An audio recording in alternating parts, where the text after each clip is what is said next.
Chassidic gems on Parshas Pikuday. Eile Pikuday HaMishkan. These are the numbers, the amounts of vessels of Kalim that were in the Mishkan that Hashem commanded Moshe to teach B'Tzalel. Pikuday HaMishkan means the numbers of the Mishkan. The numbers of the vessels, the numbers of the Shkolim, that's the simple. The Chassidic Terdelach translate Pikuday to mean missing. As it says in Tanakh, that V'yafked Mekoim David, the place of David, where he usually sat, was empty. And they want to translate Pikuday HaMishkan to mean that people that feel that things are lacking by them, they didn't make it yet. They feel that they're missing certain things. They are the Mishkan. What does that mean? They are the sanctuary, and they are worthy that Hashem should make His Shekhinah dwell upon them. That Hashem should dwell upon them like a Mishkan. Like the Mishkan, Hashem dwelled in the sanctuary, in the Mishkan. They themselves that are humble and feel that they're still missing things, they are worthy that they are like a Mishkan, and they are worthy that Hashem should cause His Shekhinah to dwell upon them. We should be zeicha to have these feelings that not gaiva, not big shot, but we're humble little people, and then we are like the Shekhinah, like the Mishkan. Then we are like the Mishkan. We are fit that Hashem should dwell upon us.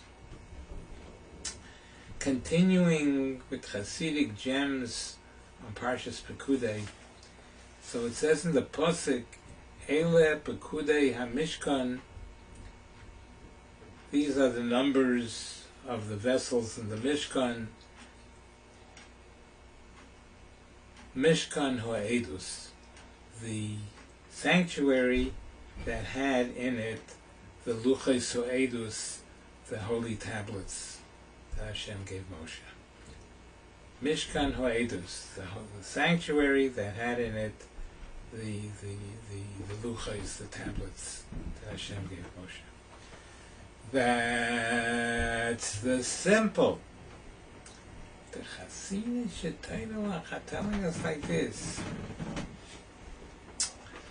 that when the Mishkan is choruv, like now we don't have a Mishkan, and it's missing, it's lacking, it's not here, then we have a replacement for it. Now what is that replacement? Ha'edus. Edus, many times the Torah itself is called Edus. The Torah is the replacement for the Mishkan. The Torah, which is called Edus, is the dwelling place of the Shekhinah of Hashem. If somebody needs a bracha, if somebody needs refuah, everything is in Torah. The Torah is the dwelling place of the Shekhinah now that the Mishkan is not with us anymore. Rav HaKodesh of Yisrael Limudgetz. Tremendous. We should be zeicha to realize the holiness of Torah. The Torah is like the Mishkan where Hashem dwells in it. Continuing with Chassidic gems. So the Torah says, Vayehi, the Torah is describing the amounts of gold in the Mishkan. Vayehi Zahav HaTnufa.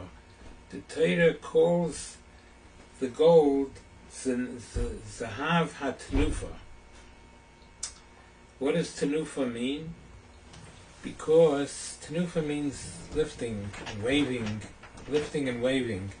When they brought the Zahav, some of the Mefarshim say that they gave it to the Gizbar, to the person collecting the gold for the Mishkan. Before they gave it to him, they waved it. They lifted it and waved it. That's the simple. The Chassidic say, look, it's an old thing we know, where it says Vayehi, Vayehi, it means sorrow. It means sorrow. So the Pasuk, so the Chassidic is saying that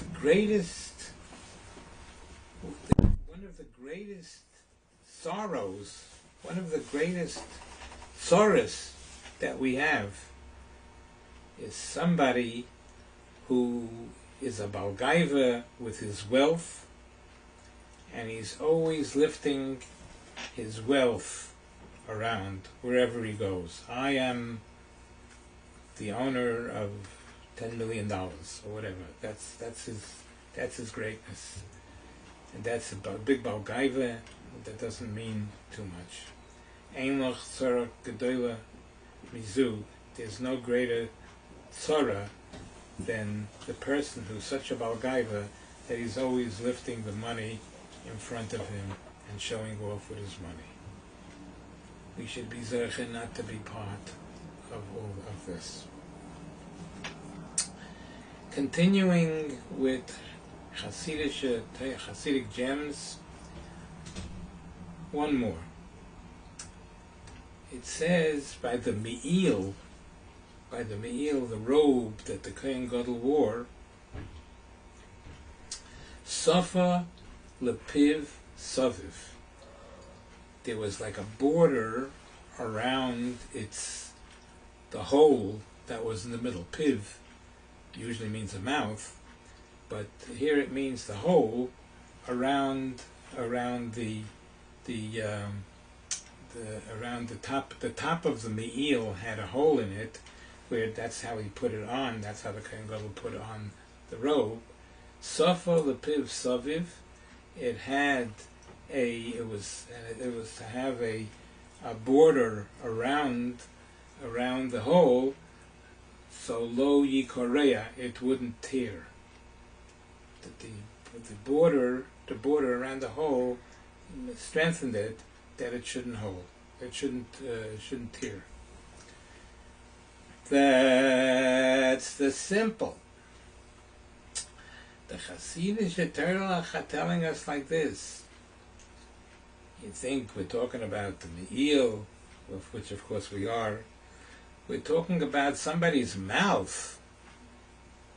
Sofa lepiv, we're translating it to its real translation, that lepiv, the border around its mouth, namely the lips, which watches what we speak, which enables us to close our mouth when we want to speak Lashon Hara. So it's within the power of the Shmiras Haloshain. Somebody watches his language, not to put people down and not to speak Lashon Hara. That